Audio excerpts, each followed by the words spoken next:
બનાસકાંઠા જિલ્લાના વડગામ પંથકમાં નોંધાયેલા પોક્સો કેસમાં પાલનપુર સ્થિત સ્પેશિયલ પોક્સો કોર્ટે મહત્વપૂર્ણ ચુકાદો આપ્યો છે। કોર્ટે આરોપી કીર્તિ વીરા સોલંકીને દોષી ઠેરવી 3 વર્ષની કેદની સજા સાથે ₹40,000નો દંડ ફટકાર્યો છે। મળતી માહિતી અનુસાર આ કેસ 1 વર્ષ પહેલા વડગામ પંથકના છાપી પોલીસ મથકમાં નોંધાયો હતો। ઘટનાની ગંભીરતાને ધ્યાનમાં રાખીને કેસને ઝડપી કાર્યવાહી માટે પાલનપુરની સ્પેશિયલ પોક્સો કોર્ટમાં ચલાવવામાં આવ્યો હતો।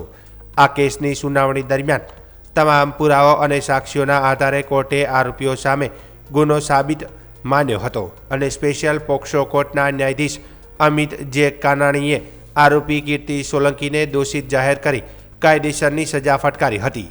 ચુકાદા મુજબ આરોપીને 3 વર્ષની કેદની સજા સાથે ₹40,000નો દંડ પણ ફટકારવામાં આવ્યો છે।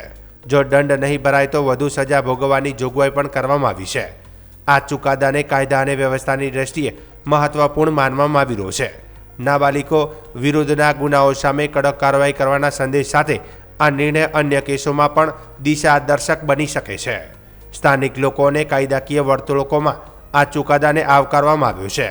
પોક્સો કાયદા હેઠળ આવા ગુનાઓમાં ઝડપી અને કડક સજા મળવી જરૂરી હોવાનું લોકોનું માનવું છે, જેથી સમાજમાં ભયનો માહોલ ઊભો થાય અને આવા ગુનાઓ પર અંકુશ લાવી શકાય।